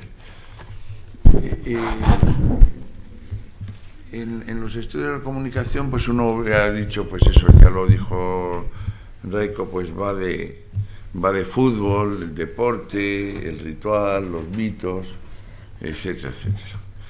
La fama, pues sí, es una cosa de cultura de masas, la guerra.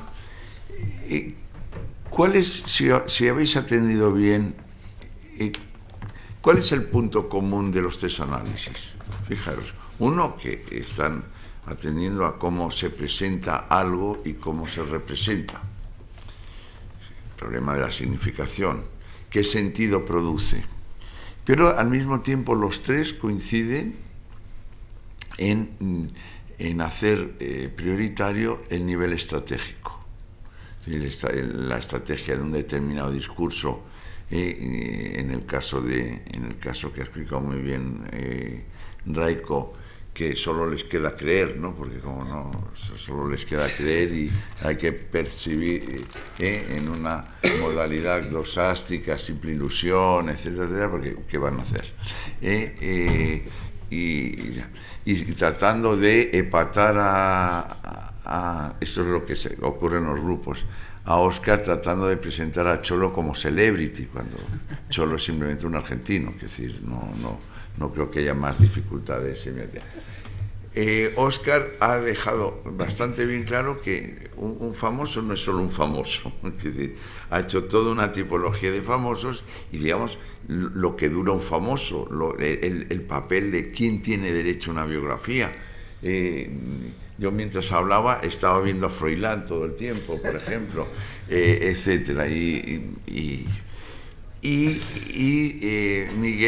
de Miguel hablo menos porque todos habéis dado clase con él y veis esta obsesión que tenemos por la presentación y la representación de valores que se pueden alternar y, digamos, el predominio de lo verosímil y de lo...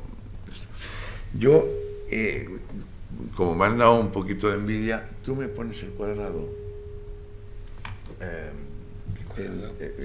No, os voy a regalar un ejercicio bobo.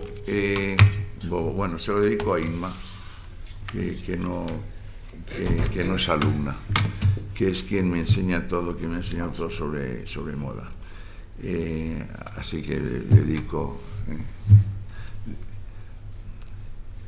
No, es simplemente es un ejercicio banalísimo para que veáis que creo...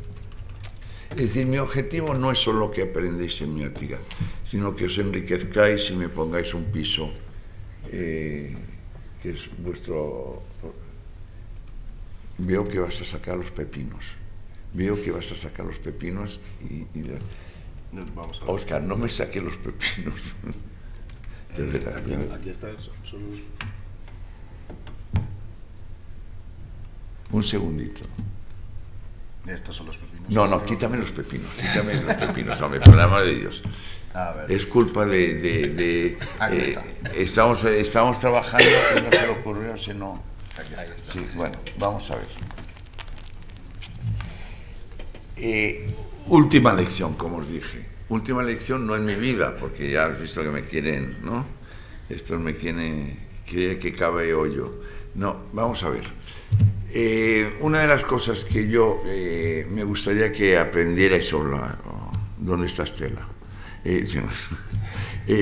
Digamos que vayáis a funcionar, y aquí está Jean y está Inma, es mi obsesión de que nosotros somos capaces, nosotros lo digo en sentido estratégico, nosotros, no los que no tienen clase conmigo, que no entenderían nada, nosotros aquí, podemos intervenir en cualquier cosa que funcione. Por ejemplo, Raico ha hecho un homenaje a la situación catalana con el victimismo hoy, fijándose en la actualidad.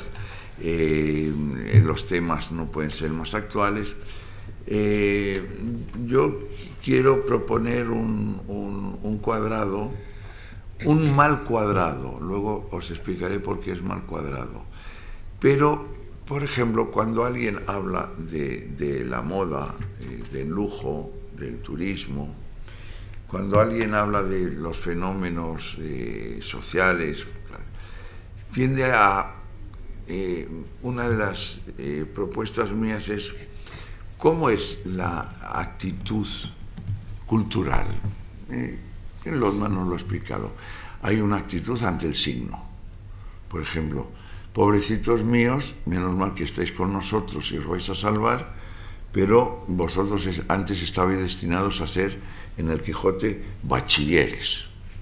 Luego acceder al señor don. Luego ser el licenciado, como el licenciado Vidriera, luego ser artista, luego ser abogado, luego ser el pretexto, pensar que el sustituto en las series del cowboy son licenciados. O sea, era un reconocimiento. El Dr. House, el abogado, todos tienen títulos universitarios para justificar que hacéis un máster viniendo de Shanghái. La idea interesante es, ¿ahora qué sois? ¿Cómo os define la sociedad? Yo que a vosotros protestaría, os llaman emprendedores. Si a mí me llaman emprendedor, me enfado, porque no se sabe muy bien qué demonios es eso. Pero a vosotros os van a pedir que intervengáis en la sociedad. Podéis intervenir a través de sindicatos, partidos políticos, enriqueciéndoos, convirtiéndose en unos horteras, tomando el sol y quemándose y tener cáncer de piel. Es decir, tenéis miles de opciones espantosas, ¿no? Espantosas. Manteneros en la indiferencia, forraros y toda esta serie de cosas. Con esto os vais a enriquecer. Con esto. Tomarlo, copyright, simplemente me tenéis que citar. Vamos a ver, ¿qué es el lujo? Veréis que, por ejemplo, ayer para prepararme esta clase fui a donde van, es decir, los antropólogos ya no tienen tribus y los pobres antropólogos franceses van al metro. Mi educación no me lo permite, yo voy al Corte Inglés. Como sabéis, el Corte Inglés es mi área donde están los bororos, los azande, gente que tropieza y no se muere, gente que antes de morir dice no me pasa nada, en fin, esas cosas. Mucho chino comprando muchas cosas en esto, etcétera, etcétera. Pero si entráis, hay un problema con la sección joven. El joven ha desaparecido del Corte Inglés, es un luto. Hay niños, mujeres, hombres, varios, otros, veganos, pero no hay jóvenes. Interesante. Y dos, hay una sección rigurosamente vacía, salvo algún narcotraficante y mucho chino, que en unos corner y en unas zonas que es todo de lujo, donde está Jimmy Choo, Tod's, Vuitton, etcétera, etcétera. Id a verlo. Y sabéis que, por ejemplo, una sociedad puede cambiar, es Lodman, lo estamos viendo, cambiar de actitud. Antes lo decía Oscar, un santo es santo porque siempre hace lo mismo, un héroe en nuestra sociedad tiene que hacer cosas raras, escupir, gritar y meterse el dedo en la nariz, en fin, cosas horribles. Hay textos que antes eran sagrados, por tanto verdaderos, hoy los de... No te vayas, estoy hablando yo. Bueno, grosería infinita, etcétera.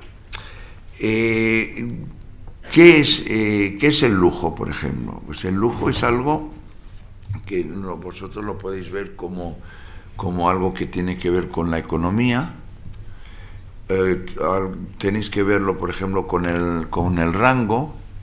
Yo he insistido cuando daba el máster de lujo en las cloacas de lujo, la cloaca máxima, por ejemplo, en Roma, el lujo que tiene que ver con luxus, con lux, con iluminación, pero tiene que ver también con luxación, en el sentido de algo que como la luxación de un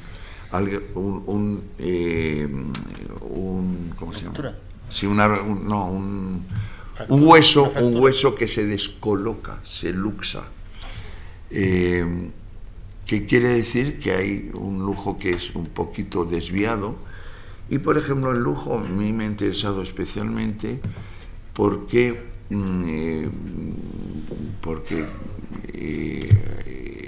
está este chico como el Cholo, otro argentino, Francisco, el Papa, que hace ostentación del no lujo. Frente al Papa anterior, Ratzinger quedaba a gusto, ¿no? Con Gucci, con varios gorrillos, etcétera, etcétera.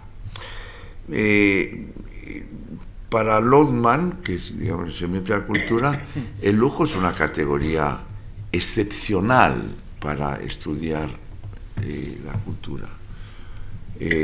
Voltaire lo detestaba, Rousseau decía que era la prueba de la decadencia como todo él, por eso creían los niños. Hume decía, escocés de las Islas Británicas, decía que ahí se veía la sensibilidad. Hay gente que ha dicho que el lujo es malo, otros que el lujo está bien, que el lujo debe manifestarse. El pontífice es el que hace puentes y por eso tiene que manifestarlo. Falta en la mesa Marcelo Serra, que se ha especializado en los últimos 6 años en Maradona. Y Maradona lo primero que hizo cuando fue al Vaticano, aparte de se excusó, fue al cuarto de baño. Yo estaba en Roma y se comentaba, fue al cuarto de baño y salió demostrando que era un poco que tendía hacia la farlopa, y de repente cuando vio todo lo del Vaticano dijo: ¡Jo, papa! Demasiado lujo, porque él está con los pobres. Maradona, como nos ha enseñado Marcelo Serra. Bien, el lujo es tan aceptable, tan necesario como rechazable, como sabéis, como Inma, que por ejemplo el negro, que algunos dicen que lo inventó Felipe II, no, que era punk, no, que era de los Sex Pistols, no. El negro surgió como un color, o no color, en Goethe, como rechazo a la ostentación del lujo de los aristócratas. Y estaba asociado a, sí, la riqueza, sí, las telas costosísimas que venían de Flandes, pero para demostrar que uno se debía enriquecer con el esfuerzo, con el trabajo y no con la ostentación del lujo. Y se pasó de la crinolina a ciertas negros. Otra cosa era Venecia, donde el negro era para que no supiera el populacho, que éramos muy pocos, y así yendo todos de negro y sabiendo quiénes eran, podíamos parecer que éramos muchos más. Por eso yo en Venecia siempre voy de negro. ¿Qué es el lujo, por tanto? Pues algo que puede permitir estudiar el lujo, criterios como axiología, que es una palabra que le gusta mucho a Miguel, que os lo dice cada 2 por 3, establecimiento de valores,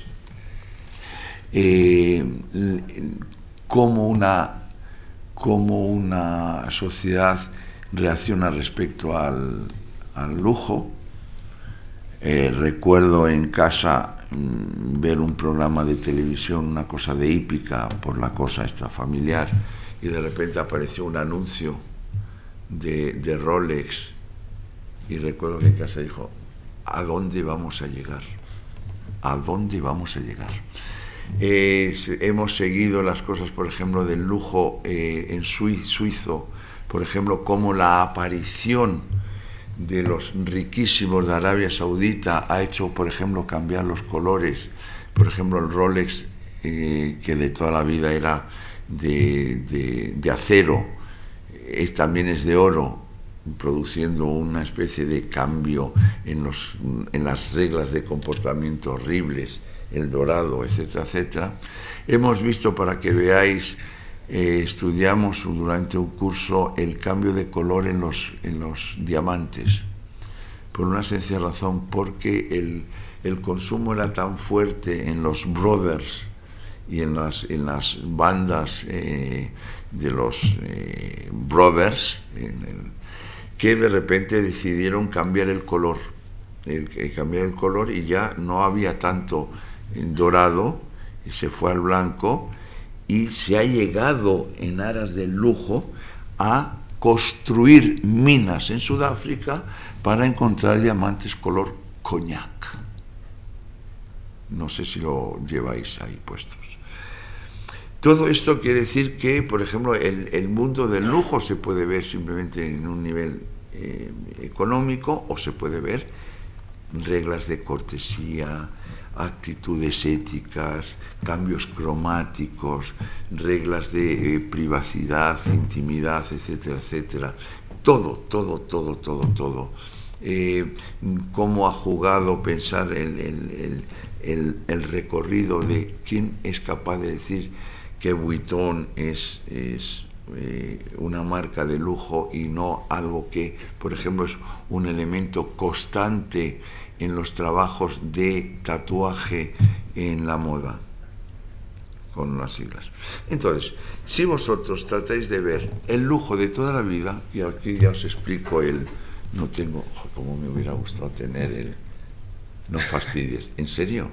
Bueno, finalmente la Complutense funciona. Tiene que venir alguien de Burgos para... No, del Atleti. Del Atleti. Lo habrá robado al Madrid.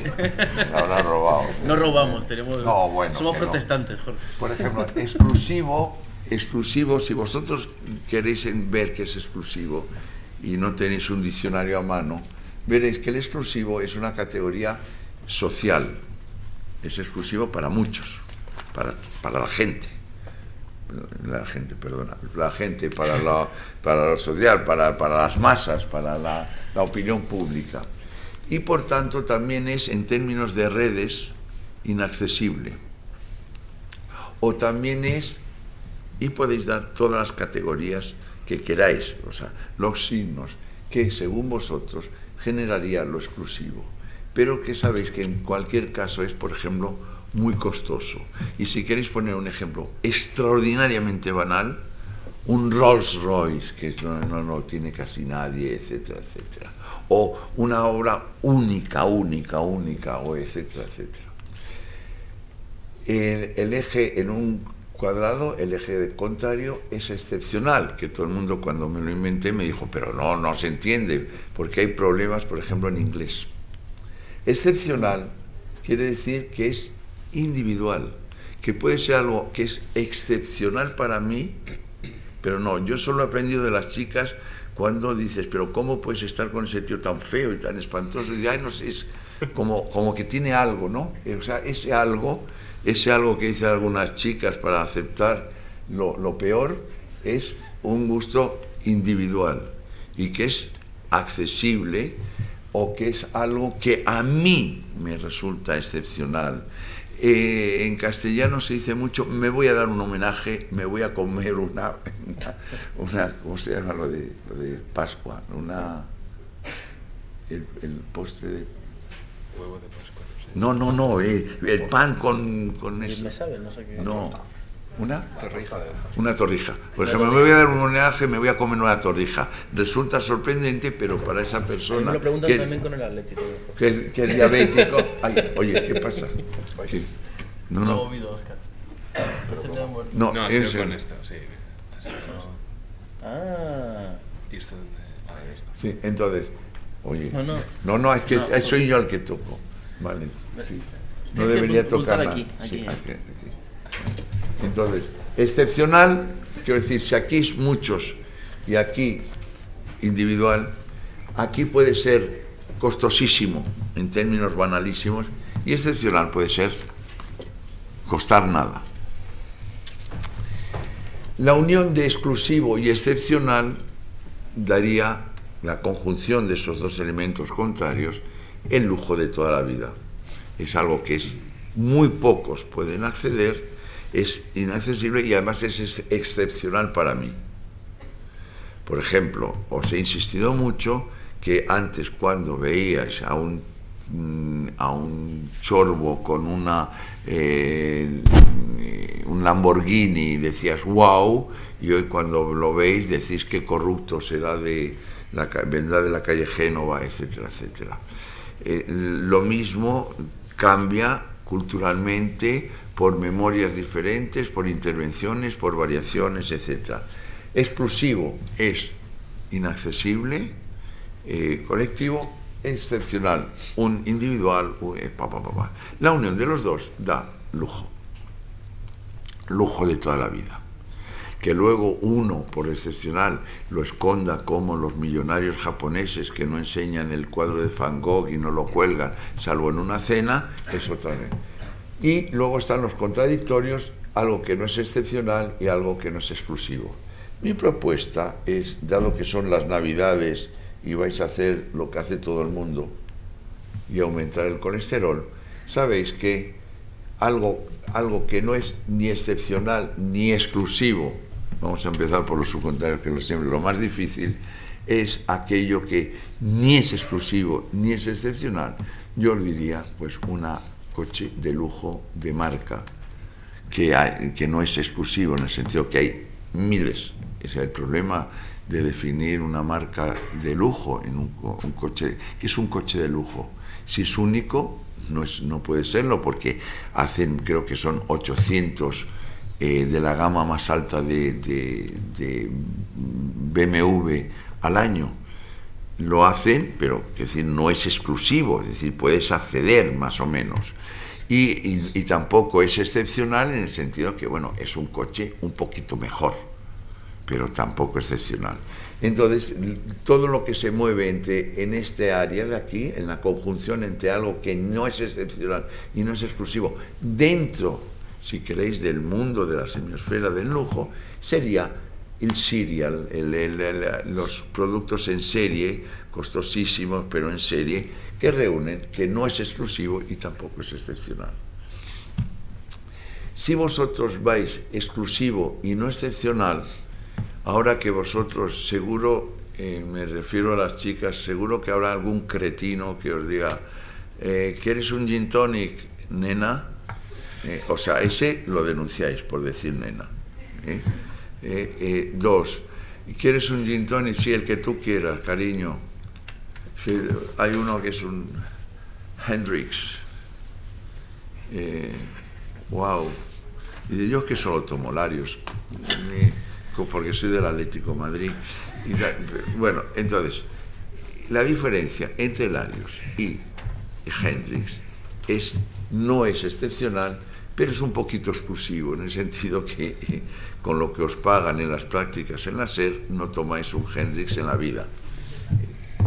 Entonces, esto sería lo que llamáis vosotros premium, que es la estupidez mayor del mundo, que es como lo demás, pero un poquito más caro. Premium es lo que quiere ser el Atlético de Madrid, por ejemplo, etcétera, etcétera. Mi propuesta,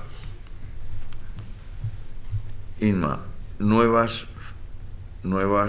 materiales, redes, etcétera, es el nuevo lujo, lo que me permito llamar nuevo lujo, que es algo que no es exclusivo, en el sentido que puedo acceder a costo, ¿no? Que puedo acceder en la software culture, que puedo ver nuevos materiales, acceder a nuevos materiales cuanto antes era completamente privativo.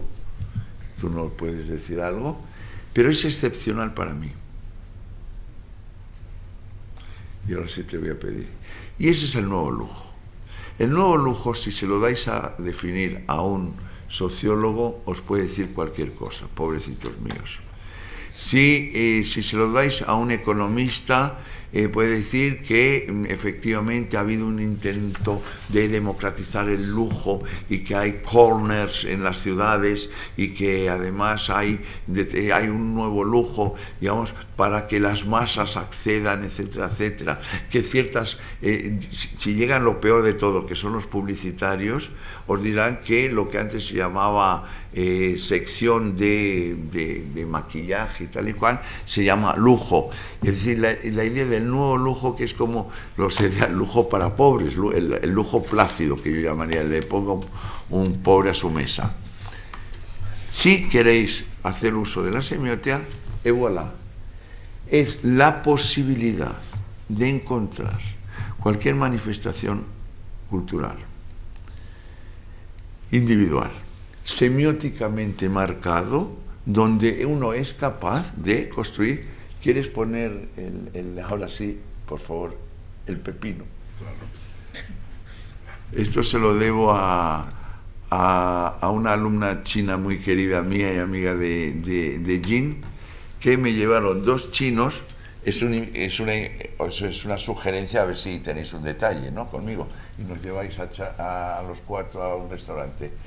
Y ahí descubrimos, en un restaurante chino clandestino que me llevaron, yo era el único no chino y continuó siendo el único no chino que entró en ese restaurante, y me dieron en un restaurante chino pepino con wasabi. Yo protesté porque dije, pero no es un restaurante chino, el wasabi es japonés, y ya se sabe, incitando al conflicto generacional. El wasabi, el japonés, y dije, ¿por qué usáis wasabi en un restaurante chino? Y ella me dijo, porque es un restaurante pijo. Entendí que los japoneses un poquito pijo, si lo vi, está bien. La cosa interesante es que, por excepcional, con un pepino normal, es algo que no cuesta, y que lo excepcional está, por ejemplo, en lo que yo he insistido mucho en clase, el error de sintaxis. Yo tomo 2 elementos que no deberían, que por reglas de sintaxis no se corresponden y por tanto pertenecen a sistemas diferentes. Esa unión, como se ha hecho tanto en la moda, como se hace tanto aquí, cabe que el horizonte de expectativas produce un efecto sorprendente de excepcionalidad para uno, puesto que nadie en condiciones normales al pepino de Murcia le pone wasabi, que culturalmente sería, mientras que poniéndolo, es excepcional para mí y hago conjuntar algo verdaderamente excepcional, incluso por error de sintaxis, con algo que no es exclusivo. Puede ser aquella utilización heroica, entre comillas, del selfie, de hacer algo excepcional, yo ahora me hago, por eso tantos muertos, como sabéis, ahora me hago un selfie mientras en las cataratas del Niágara, momentos antes de que un golpe de me haga fenecer inmediatamente, etcétera, etcétera. Estoy lleno de mosquitos en un viaje, yo creo que incluso es el recorrido de Santiago. Es decir, aquellas operaciones individuales, donde yo marco la excepcionalidad, por ejemplo, con cierta intervención en las redes, cierta construcción o indagación sobre nuevos materiales, haciendo completamente accesible determinados elementos, pero con una combinación sintáctica, por ejemplo, ese error de sintaxis, que produce algo en el que me muevo en el concepto de lujo como una actitud, como luxus, como desviación, como ostentación, etcétera, etcétera, etcétera. Ya se van, Laura. No, concluyo aquí porque os tenéis que ir. Conclusión. La posibilidad de intervenir en las tendencias, en la construcción de elementos para una semiótica de la cultura, no solo en el presente, sino por dónde van los tiros, vemos que se puede hacer. Las tendencias no consisten en averiguar qué se va a llevar el año que viene. Hoy me han mandado una cosa de unos señores que trabajan para los colores de las telas, se llaman Fondazione Bonotto, las telas que se van a llevar en las marcas de lujo dentro de 3 años. No el año que viene, porque el año que viene ya sabéis que se va a llevar algo que no se lleva este año, ya tienes un rasgo distintivo, porque tiene que cambiar, pero no sabemos lo de dentro de 3 años. Y uno de los elementos que se hacen no es preguntando a la gente, que sabemos que la gente pregunta lo que quiere, véase los resultados de Vox, véase el referéndum del Brexit, véase el referéndum de Renzi, sino que podemos tener un arma que es el análisis de la significación y del sentido de la semiótica para ver por dónde van los tiros. Ya os podéis levantar todos, porque se están yendo uno a uno en dosis homeopáticas, que se vayan todos. Feliz Navidad, sí, porque no nos vamos a quedar solos. Ser cholistas, cerramos con una frase de Cholo. Cerramos con una frase de Cholo. Sí, sí. No, perdonarle. Sufren mucho. El trabajo se termina pagando. Sí. Se es devuelto. Cholo Simeone. Sí. Ser cholista. Feliz Navidad. Cholo Simeone. Gracias. Bueno, ¿cómo ha ido todo? No sé, el problema lo veremos cuántos apuntan.